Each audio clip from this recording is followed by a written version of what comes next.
হাথরাসের ঘটনা নিয়ে গোটা দেশে তোলপাড় চলছে। এক ধর্মীয় অনুষ্ঠানে যোগ দিতে গিয়ে শতাধিক মানুষের মৃত্যু, সেই নিয়েই আমরা এখন আলোচনা করব। আমাদের সঙ্গে রয়েছেন দ্য ওয়ালের এক্সিকিউটিভ এডিটর অমল সরকার। আপনাদের সঙ্গে আমি সৌভিক। অমলদা, প্রথমেই আপনার কাছে জানতে চাইব, এক ধর্মীয় অনুষ্ঠানে এত মানুষ যাচ্ছেন, সেখানে পদপিষ্ট হয়ে এত লোকের মৃত্যু, এর পেছনে কি কারণটা কি? মানে কেন এই ধরনের ঘটনা আমরা দেখতে পাচ্ছি? এটা খুব গুরুত্বপূর্ণ প্রশ্ন এই জন্যে যে এটা হাথরাসে হয়েছে এবং সব কাগজ মিডিয়া তারা শিরোনাম করেছে সেই হাথরাসে। অর্থাৎ হাথরাস ইতিমধ্যেই গোটা দেশের মানুষ অন্য একটি ঘটনার সূত্রে জানে। তো আমরা সেই প্রসঙ্গে পরে আসছি।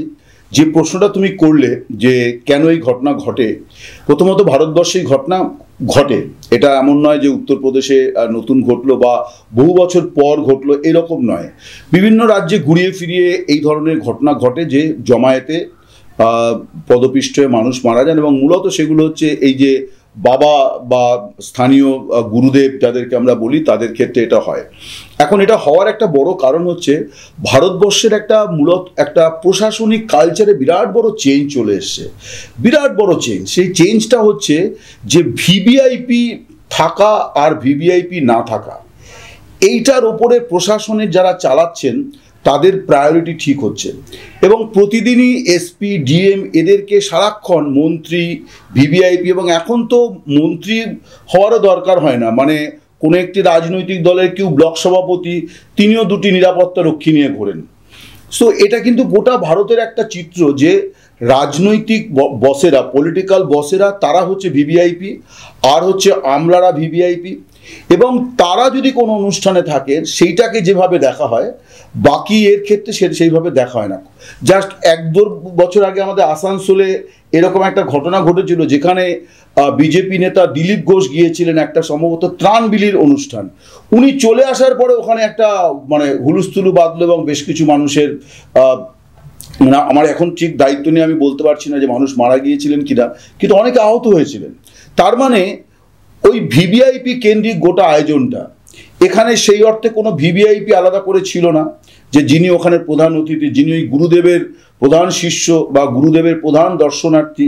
এই যে প্রধান ব্যাপারটা, এই যে ভিভিআইপি কালচার ভারতবর্ষের প্রশাসনকে এমনভাবে গ্রাস করেছে যে তারা কোথাও না থাকলে সেইটা নিয়ে প্রশাসন খুব একটা ভাবছে না। পারমিশন দিচ্ছে 80,000-এর জায়গায় 1,80,000 যাচ্ছে কিনা কেউ খোঁজ নিচ্ছে না।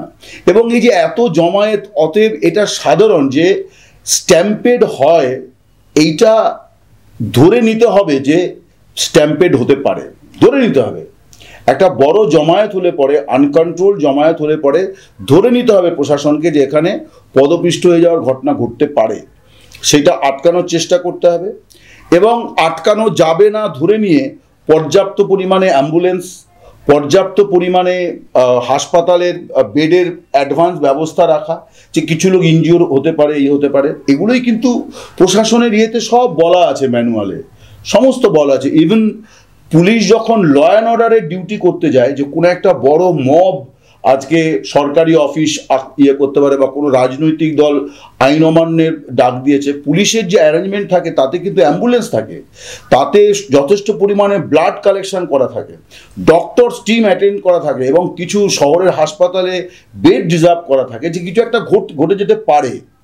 না ঘটার চেষ্টা পুলিশ করবে, কিন্তু ঘটে গেলে পরে, কারণ আলটিমেটলি সরকার প্রশাসনের উদ্দেশ্যই হবে মানুষের প্রাণ রক্ষা করা। এইটা হচ্ছে 1 নম্বর মৌলিক কর্তব্য, সাংবিধানিক মৌলিক কর্তব্য হচ্ছে নাগরিকের প্রাণ রক্ষা করা, নাগরিককে সুরক্ষা দেওয়া। যেটা আমি বলছিলাম যে আমাদের এই দৃষ্টিভঙ্গির যে বদল, এইটা হচ্ছে বড় কথা। ওইখানে যদি মুখ্যমন্ত্রী যেতেন, ওইখানে যদি কোনো বড় মন্ত্রী যেতেন, তাহলে যে অ্যারেঞ্জমেন্টগুলো থাকতো সেই অ্যারেঞ্জমেন্টটা নিয়ে ওখানে প্রশাসন অন্যরকম হতো। অন্য জায়গা থেকে, থানা থেকে পুলিশ তুলে আনা, প্রয়োজনে অন্য জেলা থেকে পুলিশ তুলে আনা, অনেক কিছু হতো। আমরা তো অযোধ্যায় আমরা দেখলাম রাম মন্দির প্রতিষ্ঠার ইয়েতে গোটা ইউপির পুলিশ গিয়ে ওখানে হাজির ছিল।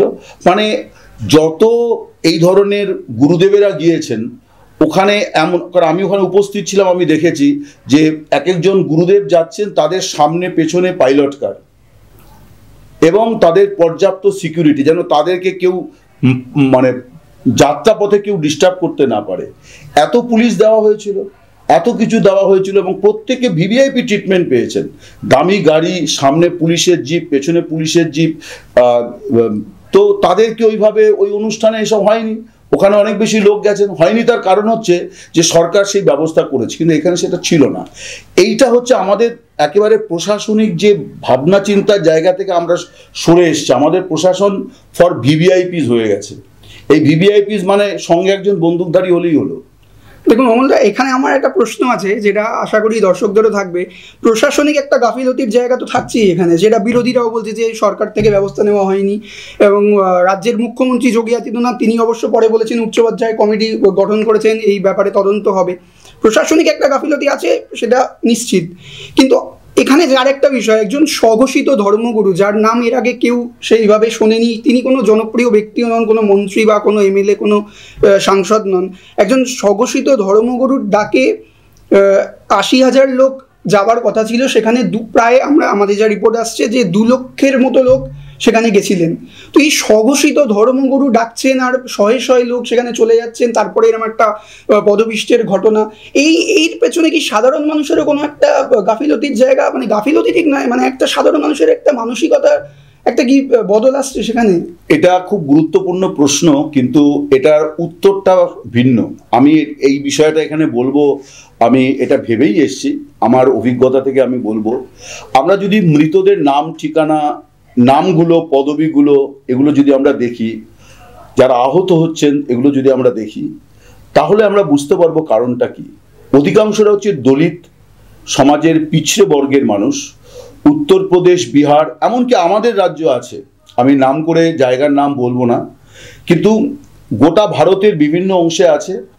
উত্তর ভারতে এটা বেশি আছে, যে বহু মন্দিরে বা উপাসনা স্থলে এই গরিব মানুষ, বিশেষ করে যারা জাতি মানে সম্প্রদায়গতভাবে পশ্চাৎপদের অংশ, তাদের অবাধ প্রবেশাধিকার নেই। তারা দেবতা দর্শন করতে পারে না মন্দিরে গিয়ে। এখনো মানে প্রত্যেক বছর কিন্তু প্রচুর ঘটনা হয়, পিটিয়ে মেরে ফেলে, মানে বিচার হয় যে বিনা অনুমতিতেও ঢুকে পড়েছিল। আমরা এগুলোকে অতটা গুরুত্ব দিই না, কারণ একজন মার খেয়েছে, কি একজন মারা গেছে। একটা বড় ঘটনা হলে যেটা বোঝা যায়, এটার পেছনে যেটা হয়, যে আমি আমার উত্তরপ্রদেশের মানে লোকজনদের সঙ্গে এই বিষয়গুলো নিয়ে বিভিন্ন সময় কথাও বলেছিলাম। উত্তর ভারতে এরকম প্রায় কয়েকশো বাবা আছেন, যাদের ডাকে এখানে তো 2 লাখ, 5 লাখ, 10 লাখ লোক হাজির হয়ে যেতে পারে, এরকম বাবারাও আছেন। তাদের যেমন কিছু ধনী শিষ্য আছেন, কিন্তু একটা বড় অংশ যে মাস, তার যে জনপ্রিয়তার যেটাকে তিনি দেখান, সেটা কিন্তু হচ্ছে দলিত অংশ, পশ্চাৎপদ অংশ, ওবিসি, এই অংশ, যাদের স্বাধীন যাতায়াত নেই। আমরা তো জানি দক্ষিণ ভারত, কেরালা খুব প্রোগ্রেসিভ স্টেট, সেখানে একটা মন্দিরে ঋতুমতী মহিলাদের প্রবেশাধিকার নেই, তাই নিয়ে সুপ্রিম কোর্ট জাজমেন্ট দেওয়ার পরও সেখানে বড় বিতর্ক, বিরাট বড় কাণ্ড ঘটেছে। বহু মন্দির আছে ভারতবর্ষের যেখানে নিচু জাতের লোকেদের প্রবেশাধিকার নেই। তারা পরিচয় গোপন করে, অন্য ধর্মের তো নেই, কিন্তু তারা পরিচয় গোপন করে নিজ ধর্মে মানে হিন্দু ধর্মের লোকেদেরই যেতে হয়। এই ধরনের মানুষেরা, তারা এই যে বাবা দেবতা অর্থাৎ সাক্ষাৎ দেবতা, তাদের একটা বড় ফলোয়ার হয়ে যান, যে আমার তো মন্দিরে যায় ইয়ে নেই, গুরুদেবের চরণ স্পর্শ করব, গুরুদেবের পদধূলি নেব। এইটা আসলে কিন্তু আমাদের যে সমাজে যে জাতপাতের যে বর্ণ বৈষম্যের যে বিষয়টি, তারও একটা রিফ্লেকশন কিন্তু হাতরাসের ঘটনা। আমি প্রথমে যেটা বলছিলাম যে হাতরাস কেন ভারতবর্ষের মানুষ জানে, 2-2.5 বছর আগে হাতরাসে একটি গণধর্ষণের ঘটনা ঘটেছিল।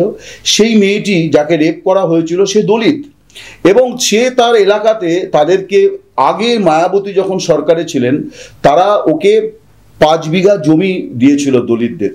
মায়াবতী সরকারের এটা একটা কর্মসূচি ছিল। এই জমি পাওয়ার পর ওদের একটা অর্থনৈতিক উন্নতি হয়, ওদের ঘরে টেলিভিশন আসে, ওদের বাড়িতে জলের লাইন আসে, বিদ্যুৎ আসে। এইটা ওই এলাকার ঠাকুর সম্প্রদায়, উচ্চ বর্ণের সম্প্রদায়ের লোকেরা এটা নিতে পারছিল না, ফলে প্রতি পদে পদে তাদের সঙ্গে ঠক্কর লাগছিল। এবং ফাইনালি ওইটাও কিন্তু আসলে ওকে একটা সাজা দেওয়ার আর কি, ওই জাত বিদ্বেষ থেকে গণরেপটা হয়েছে।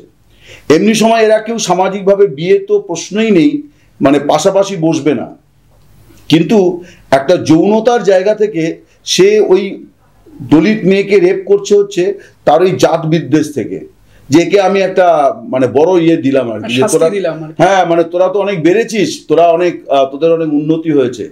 এই যে ভারতবর্ষে যে জাত বিদ্বেষ, তার একটা কারণে কিন্তু এই ধরনের বাবারা জনপ্রিয় হন। আমাদের পশ্চিমবঙ্গে একজন গুরুদেব ছিলেন, তিনি তার সবচেয়ে বড় গুণ ছিল, তাকে নিয়ে অনেক বিতর্ক ছিল, তার শিষ্যরা কিন্তু সবাই ছিলেন হচ্ছে সমাজের প্রান্তিক অংশের মানুষ, দরিদ্র। তার অনেক ধনী ব্যক্তি শিষ্যও ছিলেন, আমি ব্যক্তিগতভাবে পরিচিত একজনকে আমি চিনিও, তারা সবাই ধনী ব্যক্তি, কিন্তু তার যে মাস বেস এবং উত্তরবঙ্গে মূলত তার বিরাট জনপ্রিয়তা ছিল। তিনি যখন প্রয়াত হলেন, তার শিষ্যরা বললো যে উনি মারা যাননি, এটা হচ্ছে নির্বিকল্প সমাধি, বাবা আবার বেঁচে উঠবেন। বরফের মধ্যে তার বডি শুয়ে রাখা হলো, 1 মাস শুয়ে রাখা হয়েছিল বডি, কারণ তার শিষ্যরা মনে করতেন বাবা আবার বেঁচে উঠবেন, এটা তার নির্বিকল্প সমাধি। সেই সময় আমি দেখেছি যে সরকার বারে বারে চেষ্টা করেছে, কিন্তু ওদের রাজি করাতে পারেনি, সৎকার করতে পারছে না, এলাকায় একটা অশান্তি হচ্ছে, কারণ হাজারে হাজারে মানুষ এসছে। সেই সময় আমি তাদের চেহারা দেখেছি, আমি সেই ঘটনা কভার করেছিলাম। খেতে পায় না, মানে হাঁটুর ওপরে কাপড়, ছেঁড়া জামা কাপড়, কেউ একটা গামছা জড়িয়ে চলে এসছে, কারো পায়ে জুতো নেই, চটি নেই, কিচ্ছু নেই, কেউ একটু রুটি একটু ভেলিগুড় সঙ্গে নিয়ে পুটলিতে বেঁধে চলে এসছে। দেহ সৎকার করতে দেবেন না গুরুদেবের ইয়ে, কারণ তারা বিশ্বাস করেন গুরুদেব বেঁচে উঠবেন। এখন এই যে সমাজের এই প্রান্তিক অংশের মানুষ, এই অংশের মানুষ কিন্তু তাদের পয়সা নেই, তারা পুরী দর্শন করতে যেতে পারে না, তারা বৃন্দাবন দর্শন করতে যেতে পারে না, তারা মথুরা যেতে পারে না, এমনকি তারা এলাকার পুজো পার্বণেও তাদেরকে সেইভাবে সামিল হওয়ার সুযোগ নেই। একটা অস্পৃশ্যতার বিষয় কিন্তু, যেমন আমি কলকাতার কাছাকাছি একটা জনপ্রিয় দুর্গাপুজোর ক্ষেত্রে আমি দেখেছি, মানে প্রচুর মানুষ সেখানে সমাগম হন, এবং সেই পুজো মণ্ডপের কাছেই একটা ম্যাথর পট্টি আছে, অর্থাৎ পুরসভার যারা এই শৌচাগার পরিষ্কার এই ধরনের ইয়ে করতো, তাদেরকে একটা কলোনিতে রাখা হতো, এগুলো ব্রিটিশ আমল থেকেই ছিল। সেইখানকার ছেলে মেয়েরা পরিবার মিলে তারা যখন এসছেন, তখন আমি দেখলাম যে উদ্যোক্তাদের মধ্যে কিছু মানে অতি উৎসাহী ভলান্টিয়ার তাদেরকে প্রায় মানে মানববন্ধনের মতো গার্ড করে একটা আলাদা জায়গা দিয়ে তাদেরকে মণ্ডপে দর্শন করিয়ে আবার বার করে দিলেন। আপাত দৃষ্টিতে মনে হলো ওরা ভিভিআইপি ট্রিটমেন্ট পেল, আসলে কিন্তু তা নয়। আসলে ওদেরকে আর 5 জন দর্শকের মধ্যে ওদেরকে ইয়েও করতে দিল না, জাস্ট দূর থেকে প্রতিমা দর্শন করালো, করে আবার পেছন দিক দিয়ে বার করে দিল। আমার নিজের চোখে দেখা, আমাদের সমাজে জাতপাত অসম্ভব মানে আছে, এবং তার রূপ বদল হয় ক্রমশ, অসুখটা যায় না, রূপ বদল হয়। আর তারপরে হচ্ছে যে দেশের কর্ণধার যদি বলেন যে আমার জৈবিক ইয়েতে জন্ম হয়নি, তখন তো মানুষের মধ্যে এই ধারণাগুলো আরো বেশি করে হবে, আরো বেশি করে হবে। এরপরে সেই কর্ণধারের পদধূলি নেওয়ার জন্য মানুষ ছুটে যাবে কিনা আমরা কেউ জানি না, কারণ ভারতবর্ষ কোথায় এগোচ্ছে। কারণটা হচ্ছে এই বাবারা জনপ্রিয় হয়ে যান এই জন্যে যে গ্রামে গ্রামে প্রচুর মানুষ আছে যাদের গ্রামের মন্দিরেও মানে প্রবেশাধিকার নেই, স্বাধীন প্রবেশাধিকার নেই, অমুকে বললে তবে হবে, তার পরিবারের অন্ত্যেষ্টিক্রিয়া ওইখানে মন্দির প্রাঙ্গণে হবে কিনা তার জন্যে পারমিশন করাতে হবে, অন্যদের ক্ষেত্রে দরকার নেই, তারা করবে, ওদের ক্ষেত্রে হবে না। এই যে বিষয়গুলো, এর ফলে এই ধরনের স্থানীয় বাবারা জনপ্রিয় হয়ে যান, এবং এদের জন্য দেখা যায় যে তাদের মানে ইয়েরা শিষ্য শিষ্যারা প্রাণ দিতেও প্রস্তুত থাকেন। আমরা এর আগে অনেক এবং অনেক বাবাদের সম্পর্কে অনেক খারাপ রিপোর্ট আছে। একজন কিছুদিন আগে জামিন পেলেন, যিনি রেপের অভিযোগ আছে তার বিরুদ্ধে, রেপের অভিযোগ আছে। আরেকজন সে জেলবন্দি, তার বিরুদ্ধে রেপের অভিযোগ আছে, কিন্তু তারা প্রত্যেকে জনপ্রিয় বিকজ তাদের কাছে গিয়ে মানুষ ছুঁতে পারছে তাকে। মানুষ মনে করছে আমার ভগবান দর্শন হয়েছে, আমি ভগবানের চরণ স্পর্শ করেছি। যে ভগবানকে নিয়ে আমরা ইয়ে করি, মন্দির বা উপাসনা গৃহ আমরা সাজিয়েছি, সেখানে এরা স্থান পায় না। তার ফলে এদের প্রতি তাদের একটা বিরাট টান থাকে। এটার মধ্যে এই অংশ, এইগুলো নিয়ে আমাদের প্রশাসন মাথা ঘামাচ্ছে না, আমাদের নেতা নেত্রীরা মাথা ঘামাচ্ছেন না, আমাদের মানে একাডেমিক জগতে যারা আছেন, সাংবাদিক যারা আছেন, তারা কেউ এই বিষয়গুলো নিয়ে ইয়ে করছেন না। যে আসলে মূলে ব্যাপারটা কিন্তু এইটা। আপনি বলতেই পারেন যে এই ভোলে বাবা একটা নেগেটিভ ক্যারেক্টার, বাট ভোলে বাবা কি করে পজিটিভ ক্যারেক্টার হয়ে গেল ওই লোকগুলোর জন্যে, এই সত্যটাকে যদি আমরা উদ্ঘাটন করার চেষ্টা না করি, তাহলে কিন্তু এই ধরনের ঘটনা আমরা থামাতে পারবো না। তো কি করে জনপ্রিয় হয়ে গেল? পুলিশে চাকরি করতেন, সেখান থেকে গ্রামে ঘুরতে শুরু করলেন। মানে একটা বিষয় পরিষ্কার হচ্ছে যে মন্দিরে যেতে না পেরে বা ভগবান সেই অর্থে ভগবানের দর্শন না করতে পেরে মানুষ নিজেদের মতো একজনকে ভেবে নিচ্ছেন এবং তার প্রতি সেই ভক্তিটা দেখাতে গিয়ে এখন এই ধরনের ঘটনা আমরা দেখতে পাচ্ছি। একদম ঠিক। তো হাথরাসের ঘটনা অবশ্যই মর্মান্তিক একটা ঘটনা, সেই নিয়ে তদন্ত হচ্ছে। যোগী আদিত্যনাথ নিজে বলেছেন তদন্ত করবেন, উচ্চ পর্যায়ের কমিটি গঠন করেছেন। এখন দেখা যাক যে ভবিষ্যতে ইতিমধ্যে কয়েকজন গ্রেফতারও হয়েছেন, ভবিষ্যতে আরও কেউ গ্রেফতার হন কিনা সেদিকে আমাদের নজর থাকবে। আর আপনাদের নজর থাকুক দ্য ওয়ালে, কারণ খবর এখন এখানেই।